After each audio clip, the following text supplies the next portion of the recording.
Hello viewers, welcome to my channel. আজকে একটা interesting topic নিয়ে আলোচনা করব। সেটা হচ্ছে মিউচুয়াল ফান্ড ভার্সাস ইটিএফ। আপনি টেলিভিশন চ্যানেল খুললেন বা আপনি সোশ্যাল মিডিয়ায় যেকোনো প্ল্যাটফর্ম খুলুন, একটাই কথা শুনতে পারবেন, মিউচুয়াল ফান্ড সেই है। মিউচুয়াল ফান্ড সত্যিই ভালো, সেটা নিয়ে কোনো কথার বিষয় নেই। কিন্তু এটা কি ইটিএফ এর থেকে ভালো? আবার ইটিএফ টা অনেকে জানেনই না ইটিএফ জিনিসটা কি? আর জানলেও সেটা খুব একটা ভালোভাবে জানেন না। ইটিএফ টা কি জিনিস? সেটা কিভাবে করা যায় ইনভেস্টমেন্ট সেটা। তো আজকে আমি একটা কম্পিটিশন এর মাধ্যমে দেখিয়ে দেব যে কোনটা করলে আপনি বেনিফিটেড হবে এবং আমি একজন মিউচুয়াল ফান্ড ডিস্ট্রিবিউটর, আমি এমফি রেজিস্টার্ড। তো আমি হয়তোবা পারফেক্ট আপনাদের এই জিনিসটা বোঝানোর জন্য। তো চলুন শুরু করা যাক আজকের ভিডিও। তো ১ম এই চলে আসি মিউচুয়াল ফান্ডের কথায়। আমি ধরে নিলাম আপনারা মিউচুয়াল ফান্ড সম্বন্ধে কিছুটা জানেন। তো জাস্ট একটা ব্রিফ একটা আলোচনা করছি। মিউচুয়াল ফান্ড হচ্ছে ২ রকমের হতে পারে। একটা হচ্ছে প্যাসিভ মিউচুয়াল ফান্ড, একটা হচ্ছে অ্যাক্টিভ মিউচুয়াল ফান্ড। প্যাসিভ মানে কি? যেগুলো ইনডেক্স ফান্ডকে ট্র্যাক করে। যেমন নিফটি ফিফটি, ব্যাংক নিফটি এগুলো যেমন আছে এরকম ফান্ডকে যেটা ট্র্যাক করে সেটাকে বলা হচ্ছে প্যাসিভ। আর অ্যাক্টিভ মানে কি? অ্যাক্টিভ মানে যেকোনো ইকুইটি মিউচুয়াল ফান্ডকে আমি অ্যাক্টিভ ফান্ড হিসেবে ধরছি। আর আরেকটা জিনিস এই অ্যাক্টিভ মিউচুয়াল ফান্ডের মধ্যে আবার অনেক রকম হতে পারে। লাইক হচ্ছে ফ্লেক্সি ক্যাপ হতে পারে, মাল্টি ক্যাপ হতে পারে, লার্জ ক্যাপ হতে পারে, মিড ক্যাপ হতে পারে, স্মল ক্যাপ এরকম বিভিন্ন রকমের কিন্তু অ্যাক্টিভ মিউচুয়াল ফান্ডও হয়ে থাকে। তো এটা হলো একদম ব্রিফলি আলোচনা করলাম। কারণ মিউচুয়াল ফান্ড সম্বন্ধে আশা করি আপনারা এসআইপিও করে রেখেছেন এতে বা আপনারা কিছু লামসামও করে রেখেছেন যদি আপনি শেয়ার মার্কেটে এসে থাকেন। এবার চলে আসি ইটিএফ। ইটিএফ মানে হচ্ছে এক্সচেঞ্জ ট্রেডেড ফান্ড। এই জিনিসটা কি? ধরুন একটা এক্সাম্পল এর মধ্যে বোঝাচ্ছি। নিফটি 50 ওখানে ৫০ টা স্টক থাকে। আপনি যদি একেকটা স্টকে ইনভেস্ট করতে যান তাহলে আপনার ইনভেস্ট অ্যামাউন্ট অনেক বড় হয়ে যাচ্ছে। কিন্তু ওটাই একটা বাস্কেট। ওই বাস্কেটের মধ্যে আপনি হয়তো আপনার পকেট থেকে ৳১০০ দিচ্ছেন। ওই ৳১০০ মধ্যে ওয়েটেজ অনুযায়ী আপনার কিন্তু বিভিন্ন কোম্পানিতে ৫০ টা যে কোম্পানি আছে, সেই কোম্পানির মধ্যে আপনার ইনভেস্টেড হয়ে যাচ্ছে। আর এটা একদম প্যাসিভলি ট্রেডেড ফান্ড। ওকে? তো এই ৫০ টা যে কোম্পানি রয়েছে সেটার মধ্যে ট্রেড হচ্ছে বা আপনি ধরুন একটা সেক্টর আমি ধরলাম। সেক্টর লাইক হচ্ছে আইটি সেক্টর। আইটি সেক্টরের মধ্যে বিভিন্ন যে কোম্পানি আছে, সেই কোম্পানিগুলোর স্টক গুলো আপনি একত্রিত একটা বাস্কেটের দ্বারা কিনছেন। এটাই হলো এক্সচেঞ্জ ট্রেডেড ফান্ড। এবার চলে আসি ডিরেক্ট আমাদের কম্পারিজন এ। এখানে একটা চার্টের মাধ্যমে আমি দেখিয়ে দিচ্ছি এবং আমরা দেখে নেব এর মাধ্যমে যে কোনটা আমাদের জন্য বেস্ট আছে। ওকে? ১ম এই হচ্ছে কস্ট বা এক্সপেন্স রেশিও। এটার মানেটা কি? মানে মিউচুয়াল ফান্ড, ইটিএফ যেটাই করতে চাই না কেন, তার জন্য আমাদের পকেট থেকে কত টাকা দিতে হবে। ওকে?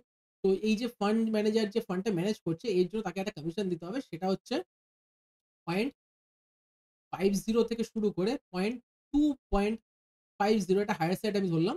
এতদূর অবধি মোটামুটি যায়। রাইট?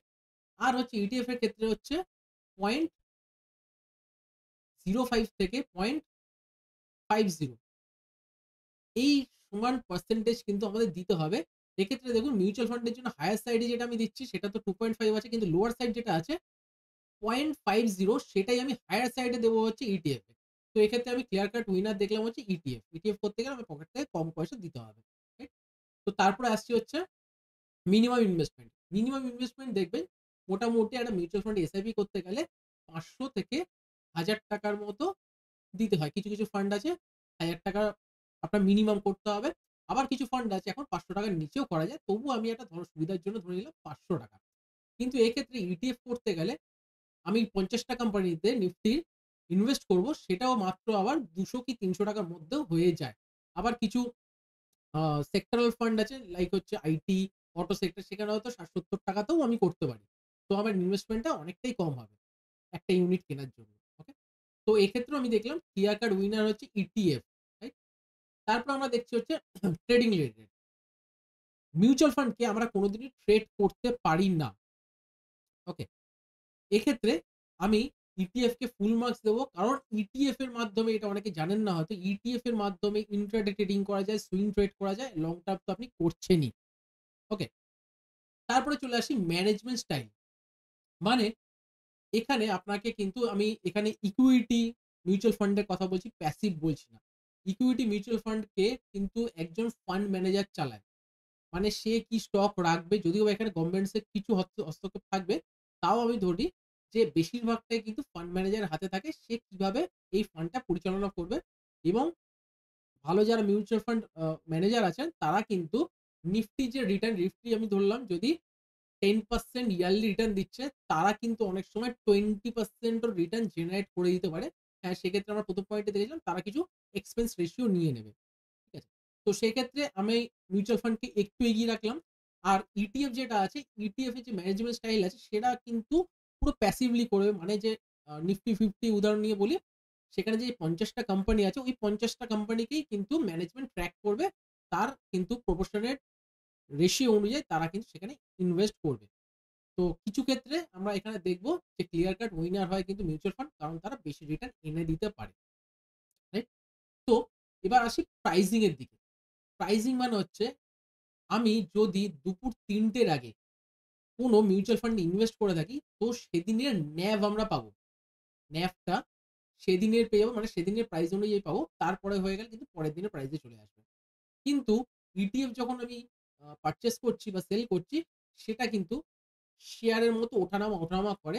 আমি চাইলে যেকোনো প্রাইজিং এ কিনতে পারি। কিন্তু এই মিউচুয়াল ফান্ড যেটা আছে সেটা কিন্তু আমাদের হাতে থাকে না সেই প্রাইজিংটা। ওকে। তারপর আসি হচ্ছে আমাদের লিকুইডিটি। লিকুইডিটি মানে হচ্ছে আমি কত সহজে এটা বাই বা সেল করব। দেখুন মিউচুয়াল ফান্ডও সেল বা বাই করা অনেকটাই সহজ। কিন্তু ইটিএফ টা কিছুটা এগিয়ে থাকবে। কারণ হচ্ছে এর টাইমিংটা অনেকটা কম হয়। মিউচুয়াল ফান্ড হয়তো রিডিম করলে আমার ২ থেকে ৩ দিন লাগতে পারে। কিন্তু ইটিএফ আমাদের সাথে, সাথেই কিন্তু সেখানে লিকুইডিটিটা পেয়ে যাই। তবে হ্যাঁ, এখানে আরেকটা জিনিস বলে রাখি, কিছু, কিছু ফান্ড আছে সেখানে একটু লিকুইডিটি কম থাকে, সেটা কিন্তু খুবই কম। এরকম ফান্ড আছে। তারপরে হচ্ছে লক ইন পিরিয়ড। আচ্ছা, এই ক্ষেত্রে আমি বলে রাখি, এক্ষেত্রে আমি লিকুইডিটির দিক দিয়ে ইটিএফ কে এগিয়ে রাখবো। তারপরে চলে আসি লক ইন পিরিয়ড। কিছু, কিছু মিউচুয়াল ফান্ড আছে, কিছু ইএলএসএস ফান্ড আছে, সেটার জন্য যখন আমি ইনভেস্ট করব, সেটাতে আমি ৩ বছরের মধ্যে টাকা উইথড্র করতে পারবো না। যদি করি সেখানে কিছু আমাদের চার্জেস কাটা যাবে। কিন্তু ইটিএফ এ কোনো লক ইন পিরিয়ড নেই। তো সেক্ষেত্রেও আমি ইটিএফ কে এগিয়ে রাখবো। এবার হচ্ছে হাউ টু ইনভেস্ট, মানে কি করে আমরা ইনভেস্ট করব। আমি যদি মিউচুয়াল ফান্ডে ইনভেস্ট করতে যাই, সেক্ষেত্রে আমার একটা ডিম্যাট অ্যাকাউন্ট লাগতে পারে। আমার একটা এএমসির কোনো একটা অ্যাকাউন্ট লাগতে পারে। ওকে?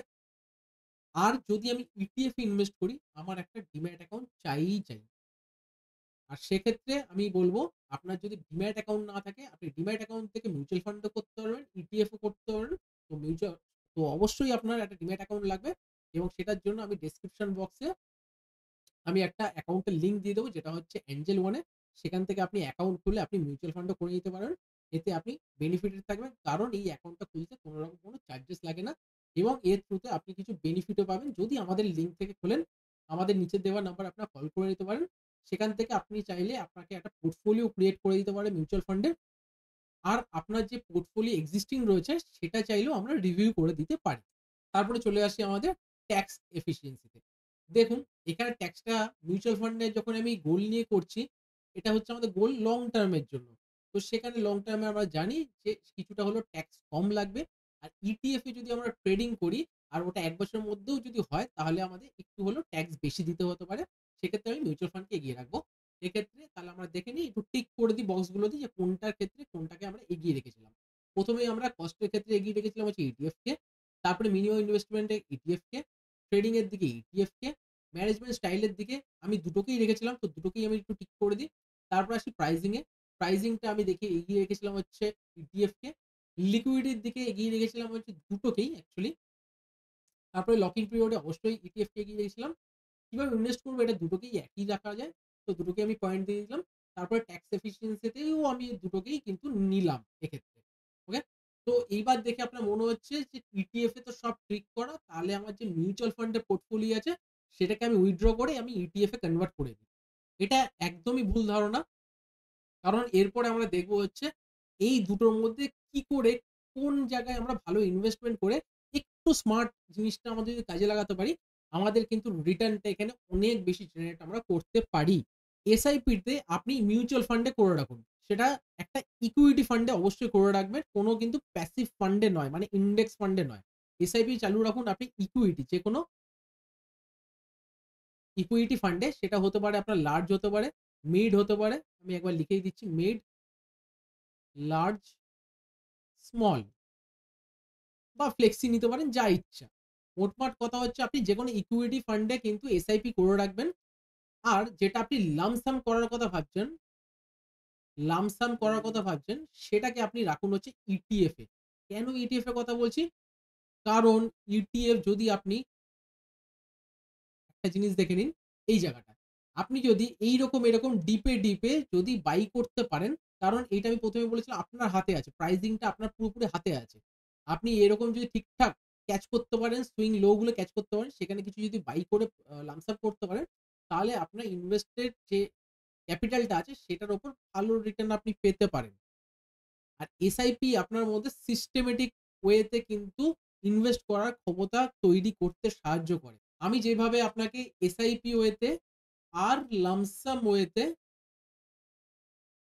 টাকাটা এখানে ইনভেস্টমেন্ট এর কথা বলছি, এইটা যদি আপনি করতে পারেন, হয়তোবা আপনি ইয়ারলি একটা ভালো রিটার্ন কিন্তু এক্সট্রা জেনারেট করতে পারবেন।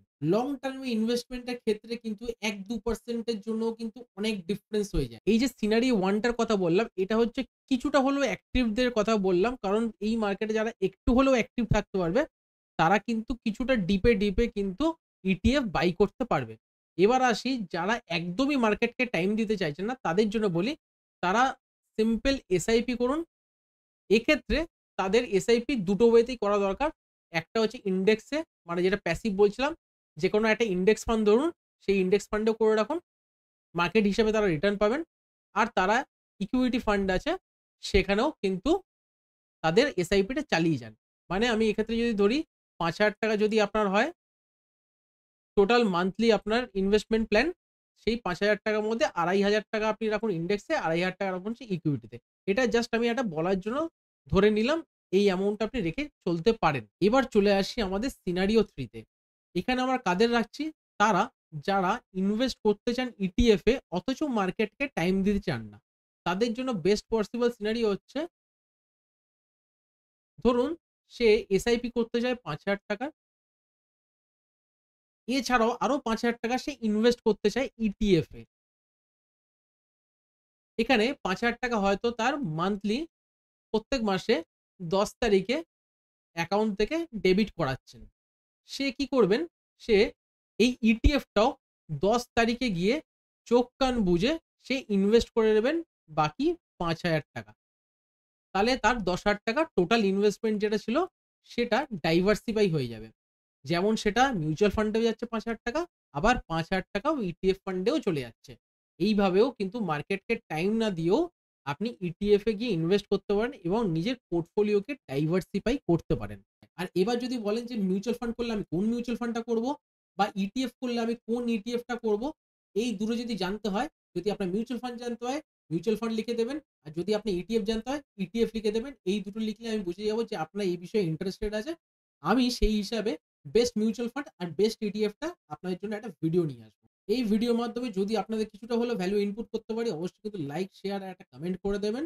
আর যদি চ্যানেলে আপনি নতুন হয়ে থাকেন, অবশ্যই চ্যানেলটি সাবস্ক্রাইব করে নিন। আর দেখা হচ্ছে এর পরের ভিডিও।